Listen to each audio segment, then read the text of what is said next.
व नसल्ली व नुसल्लिमु अला रसूलिहिल करीम। चंदा की रकम पर ज़कात है या नहीं है? इसका जवाब ये है कि चंदे की रकम पे ज़कात नहीं है।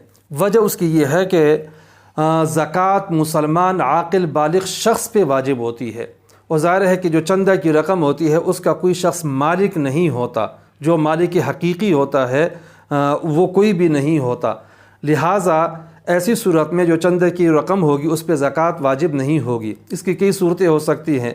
मस्जिद को लोगों ने चंदा दिया हुआ है, खा वो रकम मस्जिद की मिल्कियत हो या मस्जिद के लिए वक्फ़ हो, उस पर ज़कात नहीं होगी। इसलिए कि जो मस्जिद है वो अगर मालिक भी है तो इसको हकीकी मालिक नहीं कहेंगे, बल्कि ये तो एक फ़र्ज़ी मालिक है, और जो फ़र्ज़ी मालिक हुआ करता है उस पर ज़कात नहीं है। मस्जिद मुकल्लफ़ तो है नहीं, आक़िल बालिग़ हो ऐसा नहीं है, लिहाजा ज़कात नहीं होगी।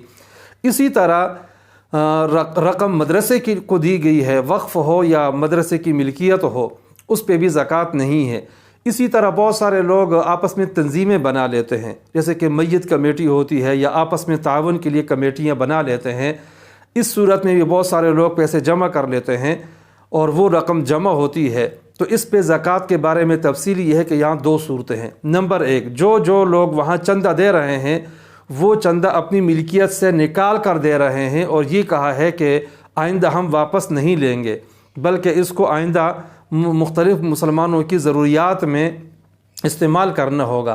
तो ये रकम भी उसकी मिल्कियत से निकल गई है, लिहाजा असल मालिक पे भी, जो देने वाला है उस पर भी ज़कात नहीं है, और जो आगे मुंतज़िमीन हैं उनके पास रकम पड़ी हुई है। चूँकि मुंतज़िमीन उसके मालिक नहीं है, कमेटी मालिक होती है, और जो कि एक शख्सी चीज़ है, लिहाजा इस पर ज़कात नहीं है।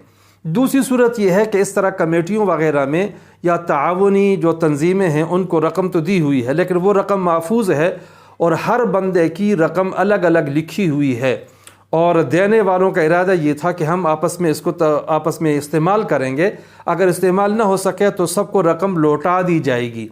तो ऐसी सूरत में चूँकि वो रकम असल मालिक की मिल्कियत से नहीं निकली है, लिहाजा वो हर साल उसकी ज़कात देने का पाबंद होगा, और वो जो तंजीम है, कमेटी है, वो उसकी ज़कात नहीं देगी।